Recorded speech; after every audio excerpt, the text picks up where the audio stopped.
financial news. If you don't know already, this is a daily financial news show. We try to do it 7:30.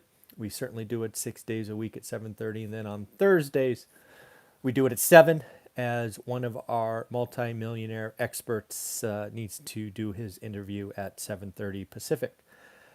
We do multimillionaire interviews Monday through Friday. On Tuesdays, we typically have two, both Matt and Omar. We're trying to rejuggle schedules today because, again, I'm working with folks that are active in the business. So sometimes we need to move things around. We will hopefully get both of those done today and up later today. As we get going with the daily financial news, a couple of things are jumping out that we talked about over the weekend. Over the weekend, usually Saturday or Sunday, we kind of talk about what is coming in the week. And you know what? I'll pat myself on the back. Sometimes I am right. Lots of you like to remind me when I'm wrong, which is all good. I think it is fun. It's entertaining. It shows that you are watching. But over the weekend, we talked about the 10-year going higher for a couple of reasons. First and foremost, likely because of Wednesday's conversation where Biden is going to come out and talk about his infrastructure spending plan. It looks like it is going to be 4 trillion. I think 4 trillion was a number I mentioned like 30 or 45 days ago. I thought that was kind of where he was going to be. It's certainly going to be a 10-year plan.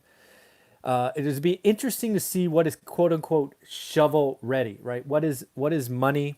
What is jobs that can be put into play this year or early next year? That is going to be entertaining to watch. Also going to be interesting to see how they pay for it. Taxes are going higher. Both corporate and individual taxes are going higher. We've got to pay for this stuff somehow. In addition to that, I saw something yesterday that freaked me out. And that is, yet again, we are talking about potentially after the infrastructure 4 trillion, we may need to do another stimulus of $2 trillion. And all I have to say is, what the hell? When do we step back and see that this stuff is working? We should see the economy opening up, right? We're kind of in a race. We're at the tail end of a marathon, whatever your analogy is. But you already see this transition from dark to light that I am talking about. For example, the interview yesterday I did with Travel Lux, kind of just sharing with you how Olivia and I are finally going to go out and do something, right? We've been cooped up, and I just need to get out. Lots of people are doing that now. I talked to them off air, and they've had record bookings the month of March for the summer. If you haven't booked your summer plans, you might want to get on that because Airbnbs are filling up. Rental cars are like $300 a day. Hotels are even booking up, and airline travels are off the chart. They're going to have to add more flights or raise prices or both. So again, if you are looking to get away in the summer like I am, might want to book early because the travel boom, the service industry, and this is good news. Think about all the jobs we lost last year. All that service industry that was kind of shut down, locked down, told to stay home on the couch, they are going to be coming back. So these are good things. The economy is without question going to heat up. But when economy heats up, it can get too hot. My question is, how do you balance that? If you've ever driven a car and you've really redlined it, it sort of has diminishing returns when you get into that. It sounds louder, but you're really potentially hurting the engine if you stay at that RPM too long without switching gears. And man, the bond vigilantes are going to be something to watch. There are already people calling for a 2% 10-year next month or the next 6 weeks. The 10-year, I've had to scratch it out 3 times this morning. It was 1.746, and then it was 1.749, and now 1.751 as of this recording. It is going up. Those may not sound like big changes, but on a percentage basis they are, and it's the rate of change, right? That all changed within like 47 minutes from when I started my research to when I hit record or live or whatever I hit on this thing. This stuff is happening. The other thing we're going to have to think about is how are we going to help the bottom end of the K? If you've been following my channel for any length of time, you know we've been talking about a K-shaped recovery for a year now. We don't have to worry about the top. Asset inflation, stock market, they've already benefited more than they deserve, frankly. But how do we help the folks at the bottom? Is it just giving them money? Is it providing some childcare? Is it education? How are we helping them so that, it's the whole, can we teach them to fish or do we just give them fish analogy? I don't know, but I will hope to hear the plan because that would be good for all of us. If you can bring the bottom K up, that would be wonderful. A couple of things we have to really think about. The hedge fund industry is they're really at some point no smarter than you and I. They get cocky, they get egotistical, they think they're the smartest person in the world, and they layer on leverage. Think about the two hedge funds that blew up in the last, 8 weeks? First, you have a hedge fund doing stupid things, going short, right? Taking a stock 100% short or whatever it is. It is easy to see why that blew up, and good on Reddit and Robinhood for taking that company out or that hedge fund out. They should have. When you do something wrong, you should be punished, and hedge funds included. And now we have a hedge fund on the long end, right? It's easy to see how the short hedge fund got smoked, but now even a long hedge fund, right? They were long a media stock, Viacom, CBS. Their $3 billion raise did not go well, which hit the stock, which caused them to liquidate other technology stocks. Too much leverage. If I've learned anything over my career of stock market, when I lost 150 grand in what felt like seconds, it was because of stupidity, arrogance, and leverage. When I go back and look at people who lost millions of dollars in the Great Recession, leverage.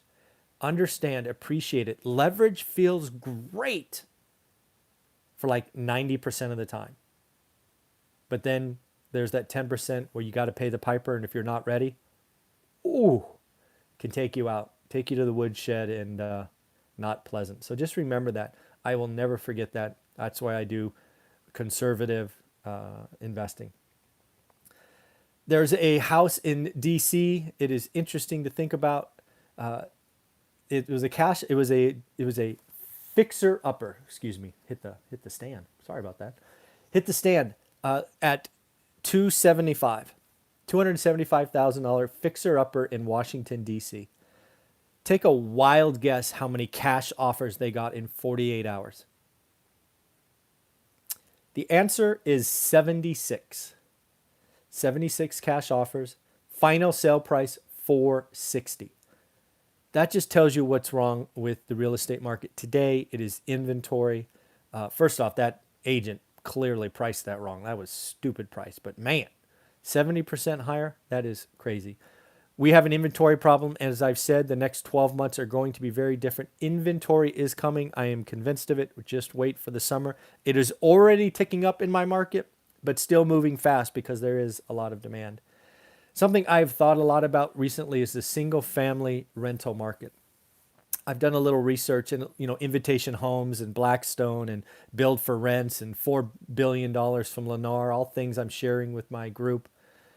Right now, it appears that quote unquote hedge funds or Wall Street deep pockets are about 2% of the single family home market. They really focus on the smile states, kind of California, Arizona, Texas, Florida, maybe up through North Carolina. But what I'm wondering about is what happens if they go from 2% to 4% to 6%? Now, these folks typically aren't getting leverage. They're just paying cash. I'm thinking about, what would that mean for you and I, just individual investors? What does that mean for us going forward? Are we really going to become renter nation? Does the single family home become the apartments of the future because we've learned that space is good and we don't want to be by our neighbors? It's something really, really to think about. It's now official. The CDC has extended the eviction moratorium until June 30th. As I shared over the weekend in our live Q&A, you had to expect it. I said the summer, kind of right smack dab in the middle of the summer. Kind of lazy, right? The end of Q2, but what are you going to do? So we got 3 more months of it. I'm willing to guess right now here on March 30th that that's the last extension. We should be well past this, crisis. We should have unemployment significantly lower, somewhere in the 5s. Even U6 should be in the 7s or 8s, so it'll be dramatically lower than 11. But something that is very clear, This CDC order, I'm still convinced, is unconstitutional, but I don't get a vote. But they are killing mom and pop landlords. There are plenty of mom and pop landlords that will give up because of this. They either didn't have the reserves, they got unfortunately hit with a lot of the cancel rent phenomenon, and they're like, I'm done.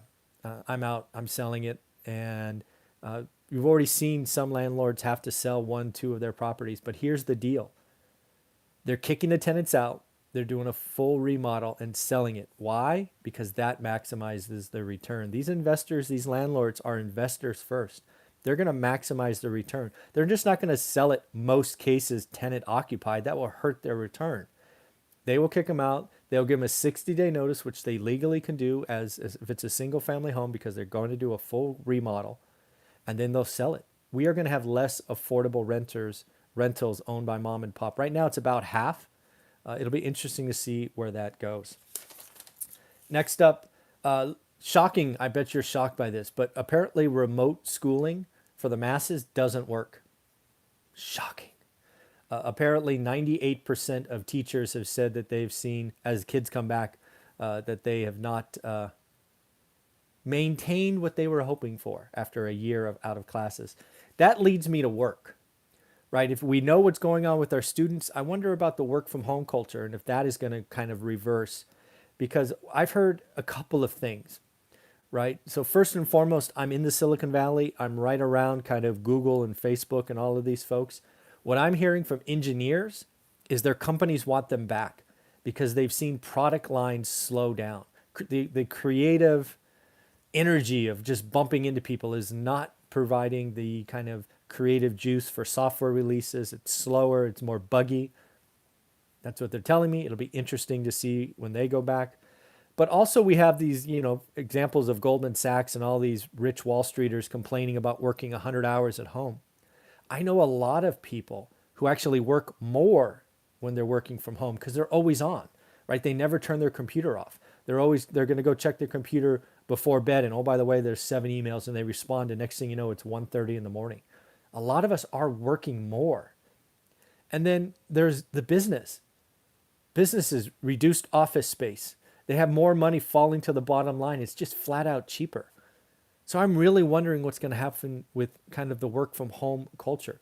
If it continues to take off, maybe that impacts single family homes. Maybe now instead of kind of the 3-bedroom being the choice, maybe it's 3-bedroom in a den. Maybe people start renting a 4th bedroom so it is their office. All these things that can impact us as real estate investors, we have to think about. And then finally, kind of 2 more topics that just came across my radar. Southwest Airlines went ahead and ordered 100 737 MAXs from Boeing the other day, kind of voting confidence for Boeing. There was talk the last year or so, if you were paying attention, that they might go Airbus. They did not. They went Boeing, which is a vote for Boeing. And then I'm just curious, anybody out there going to take a flyer on these Chinese internet stocks, Tencent, Baidu, the ones that got sort of caught up in the wash of this hedge fund blowing up? Again, I'm not a stock guy. Don't take my word for it, but huge drops. Just curious if anybody's out there bottom fishing and going forward. Let me know. I might watch them for a little while just to see what happens. So that's what I got for you today. Again, we're hopefully going to have Omar and Matt on the show today. We are juggling schedules to make sure it works. You have a wonderful day. Hit the thumbs up, subscribe, and of course, remember, today's a great day to make some money, and let's be better than yesterday. Bye-bye.